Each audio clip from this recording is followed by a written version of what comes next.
नमस्कार, बहुत बहुत स्वागत। मैं हूं आपके साथ ऋतु ज्ञानवानी। आप देख रहे हैं न्यूज़ 18 का डिजिटल प्लेटफॉर्म। फाल्गुन मास में इस बार त्योहारों और खगोलीय घटनाओं का अनोखा संयोग देखने को मिल रहा है। तीनों दिनों तक चलने वाले इस विशेष पर्व क्रम को लेकर देश भर में उत्साह चरम पर है। श्रद्धालु पूजा पाठ, व्रत, उत्सव की तैयारियों में जुटे हुए हैं। तो वहीं बाजारों में भी रंग, गुलाल और पूजा सामग्री की खरीदी तेज हो गई है। आइए जानते हैं आखिर कि कब कौन सा त्योहार मनाया जाएगा। तो ग्रहण की वजह से होलिका दहन की तिथि को लेकर कंफ्यूजन की स्थिति बनी हुई थी, लेकिन अब यह स्थिति साफ हो चुकी है। अब 2 मार्च दिन सोमवार को होलिका दहन किया जाएगा, क्योंकि इस दिन प्रदोषकाल व्यापिनी फाल्गुन पूर्णिमा है। 3 मार्च को चंद्रग्रहण और 4 मार्च को रंगों वाली होली खेली जाएगी। 3 दिनों तक चलने वाले इस विशेष संयोग को लेकर श्रद्धालुओं और ज्योतिषाचार्यों में उत्साह के साथ साथ जिज्ञासा भी बनी हुई है। 3 दिनों तक चलने वाले इस विशेष पर्व क्रम को लेकर देश भर में उत्साह है।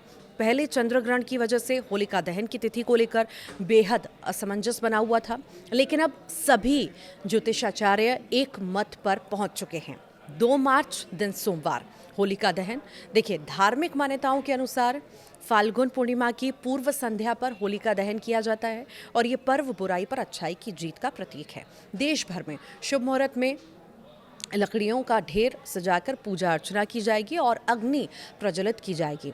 लोग नई फसल की बालियां भी अग्नि में अर्पित करके समृद्धि की कामना करेंगे।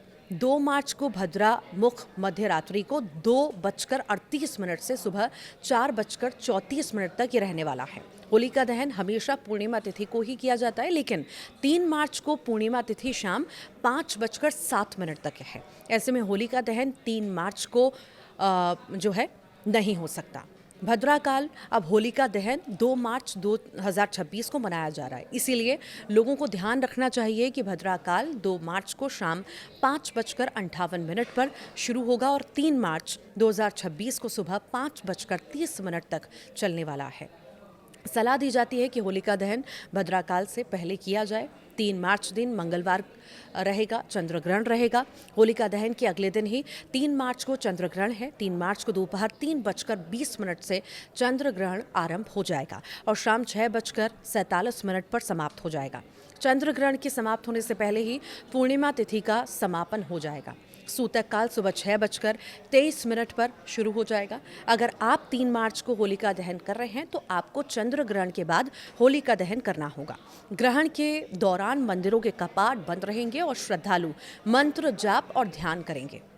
वैज्ञानिक दृष्टि से ये खगोलीय घटना तब घटित होती है जब पृथ्वी, सूर्य और चंद्रमा एक सीध में आ जाते हैं और पृथ्वी की छाया चंद्रमा पर पड़ती है। 4 मार्च का दिन है बुधवार, रंगों वाली होली धुलंडी का रंगोत्सव चैत्र मास की कृष्ण पक्ष की प्रतिपदा तिथि को मनाया जाता है और इसी बार 4 मार्च दिन बुधवार है। रंगों वाली होली इस दिन खेली जाएगी। इस दिन लोग एक दूसरे को गुलाल लगाकर गले मिलते हैं और आपसी मतभेद भुलाकर भाईचारे का संदेश देते हैं। खासकर मथुरा और वृंदावन की होली विश्व प्रसिद्ध है, जहां कई दिनों तक उत्सव का माहौल रहता है।